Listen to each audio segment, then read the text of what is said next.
Thank you for being here. I'm Professor Jeffrey Kurtz, and I'd like to welcome you all to Occupy Social Science.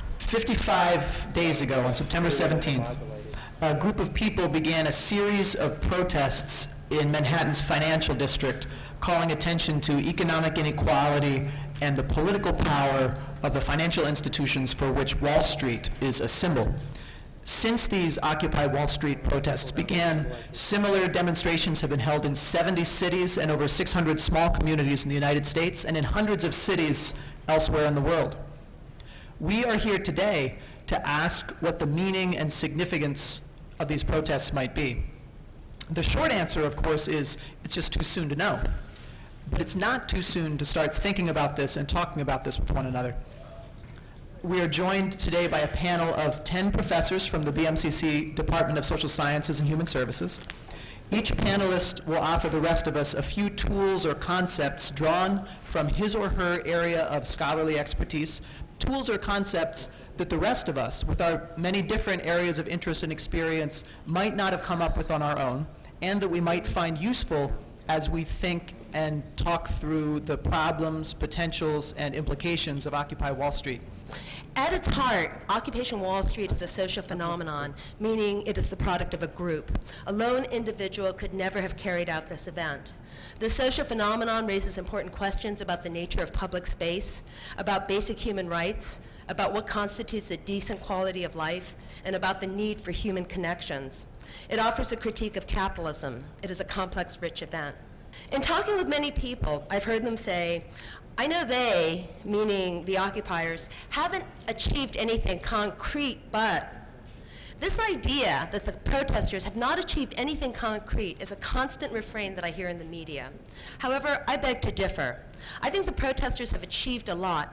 Today, most agree that the protesters have significantly shifted the dominant discourse from an obsession on the national deficit to questions of social inequality and of meeting human needs. And I think this discursive shift is powerful. Today, the focus is on inequality and human costs. I'm grateful to the protesters for causing this shift. From the start of this protest, the dominant media has marginalized the protesters as predominantly white, privileged, unemployed, neo-hippie vegans. Yet over time, the group has grown much more diverse than it's been depicted. And BMCC students have been there from the start, organizing this event. Finally, the major critique I have about the dominant mainstream media's coverage is how it has failed to link Zucotti Park to a larger global movement, a point raised recently in my class by one of the students in my class, Jerry Guillaume, who's here. In Europe, there are even bigger occupations happening than in Zucotti Park. In Madrid, a group known as the Indignados have occupied central Madrid for months. It's important to remember that this is not just a national phenomenon, it's a global phenomenon. And I just wanted to talk about one way to understand the significance of Occupy Wall Street historically. There are many historical parallels you could draw, but I was actually going to focus on the New Deal period in the 1930s and a series of strikes that broke out in 1934. Often I've heard or read criticism of our president that he came into office promising fundamental change only to compromise too readily with conservative forces. And sometimes President Obama is compared unfavorably to Franklin Roosevelt, who in the 1930s enacted significant programs of mass employment to combat the Great Depression, putting people to work, whereas Obama, it is alleged, has focused his energies and his resources on bailing out the banks, bailing out large corporations. But people sometimes forget that, you know, they might want to say, well, Obama's no Franklin Roosevelt, but Franklin Roosevelt wasn't Franklin Roosevelt either when he first started out in 1933.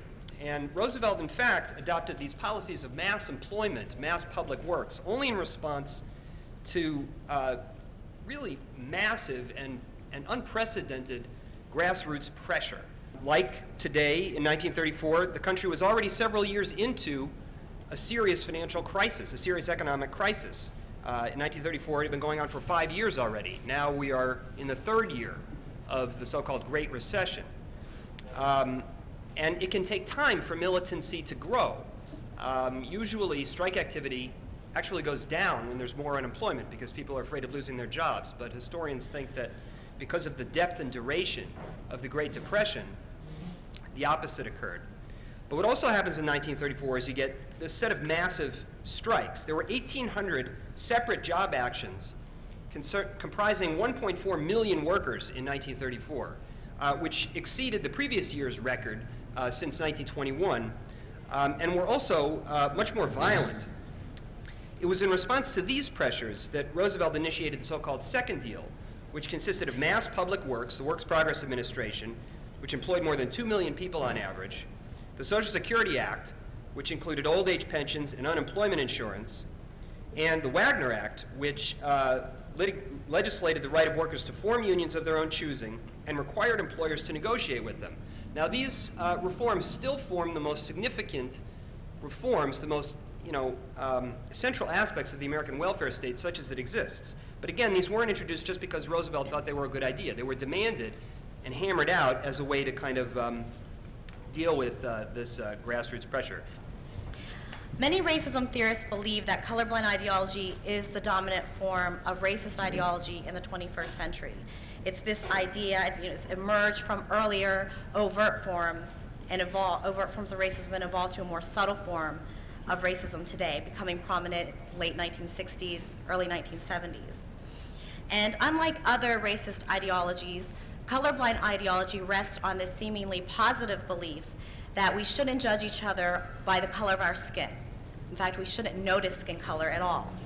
And what that often translates into is we shouldn't notice racism at all. It lends itself to this racism evasiveness, a denial that racism exists in contemporary society and is significant in contemporary society. So in my work, I investigated how that kind of ideology impacted interracial progressive social movement organizations that were trying to fight against racism. And what I found was that even though these groups argued that racism was important and in fact work against racial injustice was important to what they were doing, they were afraid to talk about it. So they said, yes, racism, we do address that in our actions, but we're not going to talk about it because if we talk about it, it's going to break us up. It's going to be too divisive. And furthermore, they said, we don't need to talk about racism because we act on it. So it was this theme I found in my research that, we walk our walk, so we don't need to talk the talk. So in a larger work, I talk about what are some of the perceived advantages that activists had for why they take this colorblind approach, that let's just walk the walk, there's no time to talk the talk. There are negative consequences of not talking the talk on racism. So, and this is fueled also in large part, I think, by a larger culture in the U.S. of anti-intellectualism and American ideologies of pragmatism. Let's not waste our time talking about these issues. Let's just fix the problem. Let's just act. We don't have time to talk about it. So with OWS, I think we've seen the importance of talk, and that centrality of talk has helped them to avoid, in some cases, a colorblind approach. Specifically, we saw this in the development of their declaration. So from what I understand, originally, the General Assembly put out a statement, an original declaration, and it stated this: as one people formerly divided by the color of our skin, gender, sexual orientation, religion, or lack thereof, political party, and cultural background, we acknowledge the reality that there is only one race, the human race, and our survival requires the cooperation of its members. That's a colorblind statement. It's really nice, it sounds really nice, but it's a colorblind statement. And there was a group of people within OWS, a group of people of color, who challenged that successfully. And one of the people who challenged it wrote that, one of the people involved in writing this statement said, what I've argued is scientifically true, and that's right. There's no such thing as black and white. This is biologically inaccurate. There's no such thing as separate human races. But she said in her response, she stated, we needed to tell him about privilege and racism and oppression and how these things still existed, both in the world and someplace like Occupy Wall Street. And so as a result of days of talking, after the declaration was blocked, the group went back to work on it, and now the declaration reads, as one people united, we acknowledge the reality that the future of the human race requires the cooperation of its members. And it goes on to name discrimination based on ethnicity, gender, identity, sexual orientation, and age as a significant issue. So ultimately, unlike some other groups that I looked at, OWS did not choose a colorblind path, at least in the writing of their declaration. I want to talk briefly about the role of historical memory in the Occupy Wall Street movement. And just to be clear, some of this might sound a little critical, but I am deeply supportive of the movement and a participant of the movement itself. So just offering my 2 cents here. So let me briefly explain what I mean by historical memory. Historical memory is the way in which we as a group collectively remember the past. You don't have to have been there to remember an event. This kind of memory is more about how the collective stories of the past help us understand and give meaning to the present moment. And like personal memory, historical memory is often changing, filled with contradictions, but also rich with clues about our morals and our value systems. And so Occupy Wall Street, some participants in the movement have been actively invoking a historical memory to give credence and justification to the cause, which is great. And in particular, I see the occupiers often pulling from 2 important historical events: the Civil Rights Movement and the American Revolution. And so to the invoking the Civil Rights Movement, I just say yes. The Civil Rights Movement was truly a movement for liberty and racial and class equality. But I want to speak primarily about the use of the American Revolution as a historical backing for the movement.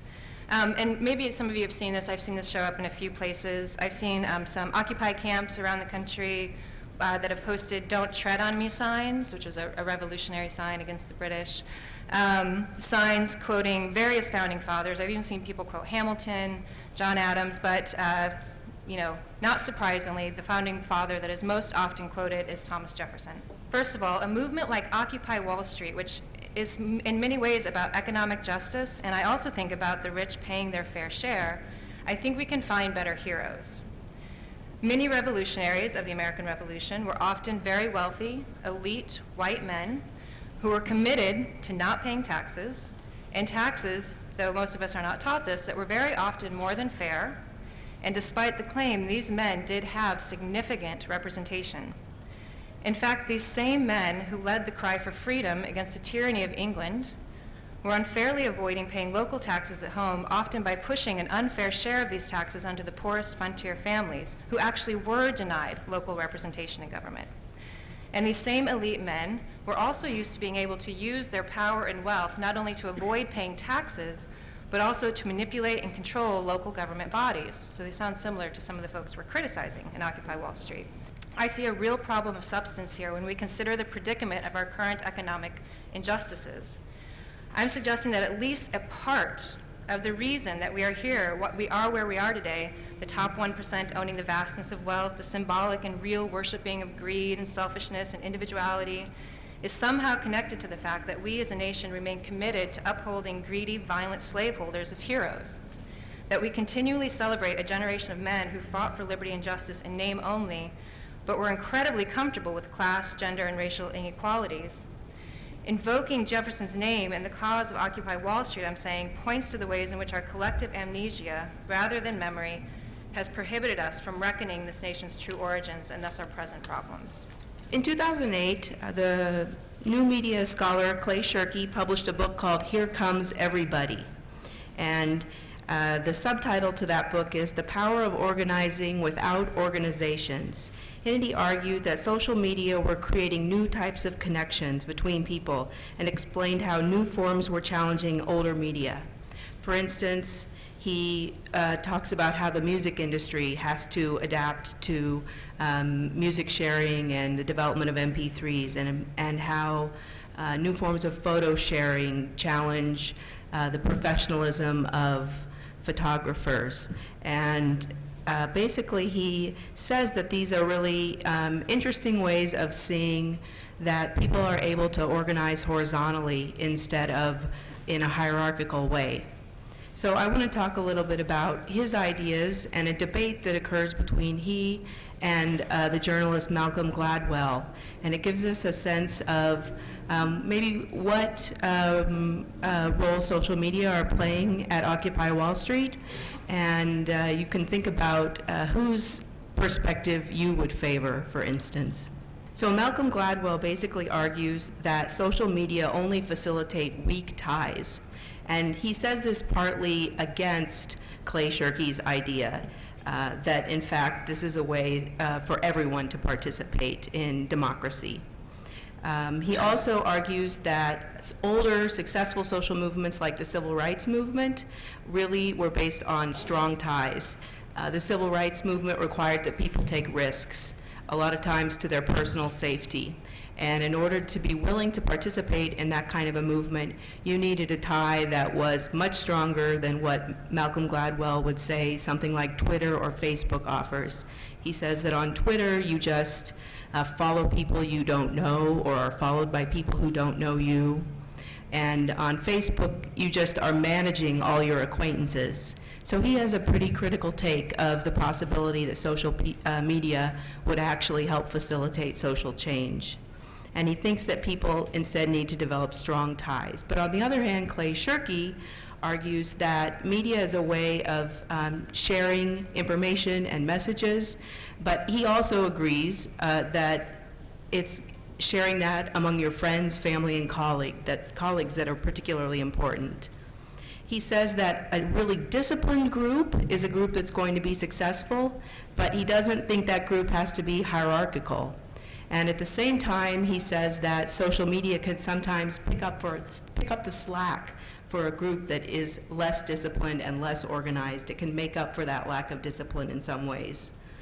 And then he uses a term that maybe you've heard before, slacktivism, which is the kind of activist who sits at their table and joins the Save Darfur group on Facebook, but doesn't do anything beyond that. And he argues that he says, yes, it's true, a slacktivist can't create change, but that doesn't mean that effective use of social media isn't going to help groups who are making social change. And finally, he says that in fact there's a new problem with social media, and that is that the state, for example the police, is already starting to co-opt social media. They monitor it, they intercept it, and so in that sense it's something that people have to contend with.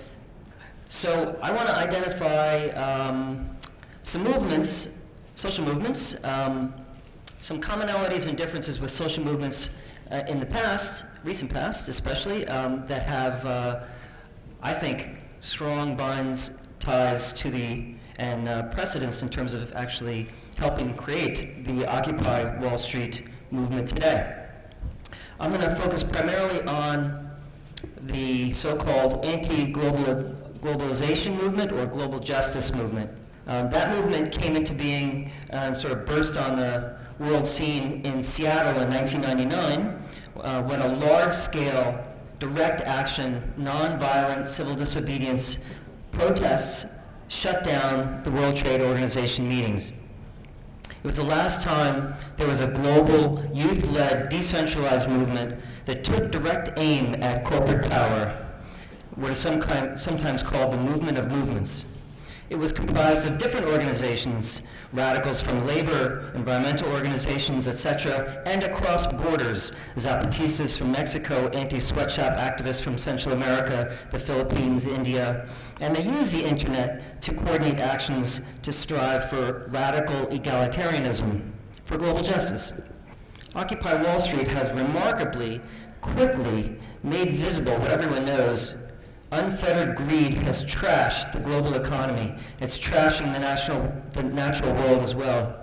Banks and corporations are more powerful than governments, further eroding our so-called democracies. Wall Street has occupied us. It has mauled America, has mauled the American dream, the world, and the future of humanity. Another parallel between the anti-globalization movement and the Occupy Wall Street movements is that it takes issue with the elite's mantra, there is no alternative. Tina, there is no alternative. No alternative to capitalism, no alternative to austerity, no alternative to cuts to every program except the Pentagon, no alternative to fewer jobs, less pay, fewer benefits, no alternative to that your Metro card is going to go up, your tuition will go up, but you'll get fewer services and worse services. You're on your own. What marks our current historical moment, the present, is a crisis of individualism, especially in the United States, a crisis of the very idea of individualism and self-reliance. And among the sort of underpinnings of that idea, we can identify a couple of things. The first, the idea that an individual's success is of his or her own making, Secondly, the idea that the only obligations we have to other people are ones that we contract into. Our only obligations to others are ones that we contract into. And I think that at this moment we're seeing that the very foundations of that myth crumbling. They're disappearing, and I think that's a result of two things. Firstly, there are the long-term structural factors that we all know about, the lack of social mobility. The United States has one of the lowest levels of social mobility of any developed Western nation. Secondly, the stagnation of wages for the majority of working people since the 1970s. The idea of making it on your own, of self-reliance, just doesn't bear out with people's experience. But we've also had recently two very important explosive events. One of them, Katrina. The second, from 2007 to 2008, the financial crisis. And I think what both of these events showed us very clearly is that as individuals we're dependent on society. All of the institutions that we that sustain our public life, we're dependent on these institutions as individuals and collectively. And the event of the failure of response to the Hurricane Katrina, the large-scale financial crisis, have brought this home. Now, I think we've seen two responses to that in recent times. There's been what I want to call a reactive response from the political right, and the second response is that of Occupy Wall Street. And the reactive response from the right, as expressed in the Tea Party movement, has been a refusal of the social, an attempt to reassert independence even though it's disappearing. The very social foundations of the idea of individualism are disappearing. And we've seen a concerted and a constant attack on public institutions. Public schools and teachers, most noticeably the governor of New Jersey, Chris Christie. We've seen the attempts to privatize Social Security. We've seen a concerted starving of public institutions of money and resources. Now, all of these things are an attempt, as I see it, to deny the fact of dependence and to deny the fact that we all depend in some ways on public institutions throughout our lives. Whatever those public institutions are, whether it's Social Security, whether it's public schools, whether it's institutions of public education, over 80% of American undergraduates are in public institutions of education. So it's a concerted attempt to deny that dependence. And I think that the result of that in practice, however, has not been to make the state smaller. The result in practice has been to turn the state into a kind of predator state that exists solely in order to increase private profits. Now, the Occupy movement, I want to say, is precisely counter to that. It's an attempt to reassert the idea of social dependence as expressed through our public institutions. And the fundamental conflict of our time is about the idea of society and the vision of how our dependence on one another is expressed through these public institutions. Would you risk your life to defy authority in defense of your beliefs? And this question was given to me by one of the students who I asked them to give me suggestions as to what I need to speak about today. And it seems that every one of them wanted to know what to do in the face of oppression. Are we supposed to risk our lives? Are we supposed to stand up? Are we supposed to join the Wall Street movement?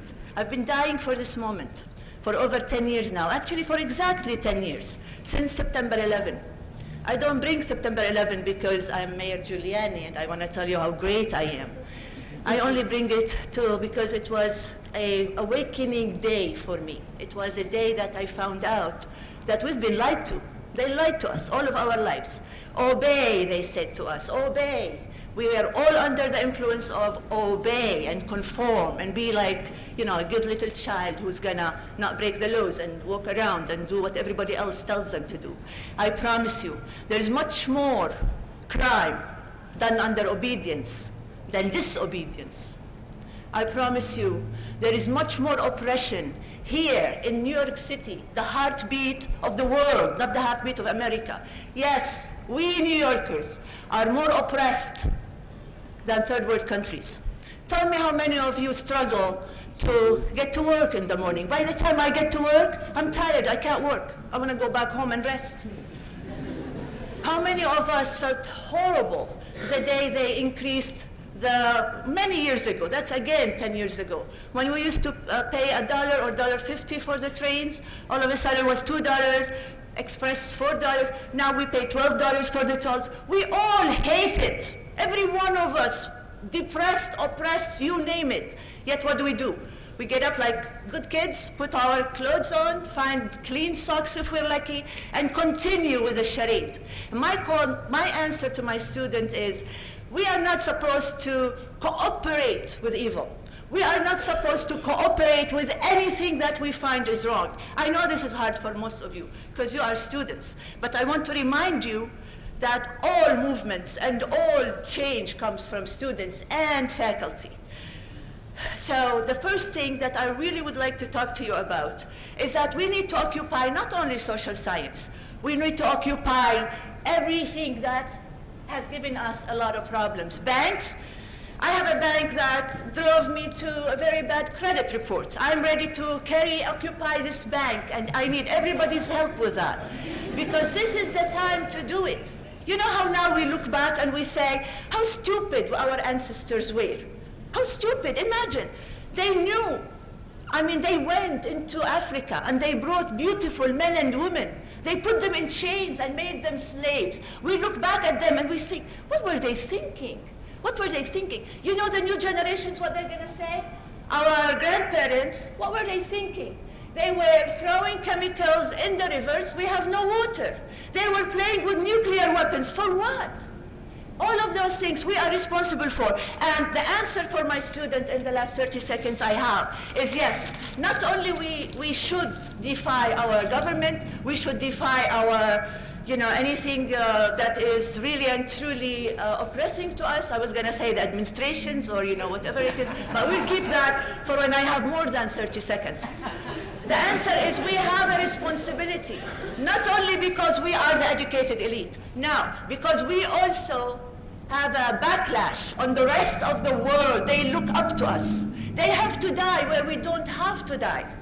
They have to go hungry where we don't have to go hungry. They look at us and they say, what's wrong with those people? They can do miracles, yet? I would like to advance a thesis about the origin of Occupy Wall Street as a movement. And the thesis is the following. I think it's a thesis that most of us will agree with. That Occupy Wall Street is simply almost a natural, if we can use that term, a natural outcome of the crisis of global capitalism that have been sold to us for many decades around the world. And this crisis of global capitalism involves two aspects. How global capitalism failed to deliver socially by destroying the social context in which an economy is supposed to be formed, but as well as destroying the natural context. So it's a dual failure. The failure of not being able to use the resources in the form of humans or labor, or the resources in the form of natural resources, in order to form a society, in order to establish a society in which we can all equally share the benefit of economic growth. Since 1970s, we can see that the black line on top shows the percentage growth in household income of the 0.1% increased by 390%. That's household income. Then if we talk about the 1% saw the increase in household income of 224%. And then come the rest of us, which is the red line at the bottom, which shows that our income hasn't really moved up. If anything, increased by 5% since 1970s. We can cite another evidence. If we go a little bit more into the data and we look at the difference between how much CEOs are getting paid as opposed to the average worker. And this shows the ratio of the average annual CEO compensation to average workers' compensation for the period of 1965 through 2010, with the ugly conclusion that today CEO is getting paid 243 times more than the average worker. We have a crisis, a social crisis, in the sense that the system fails to create jobs. It fails to employ people. And right now, this is basically the number of people unemployed, which has reached, since 1948 in the United States, which has reached 40 million people today. So the system is basically telling 40 million people, sorry, we don't need you anymore. The crisis of capitalism is not just socially, in the sense that it cannot employ people, or it cannot really distribute the benefit from economic growth equally. It also involves another type of destruction, not just socially, naturally.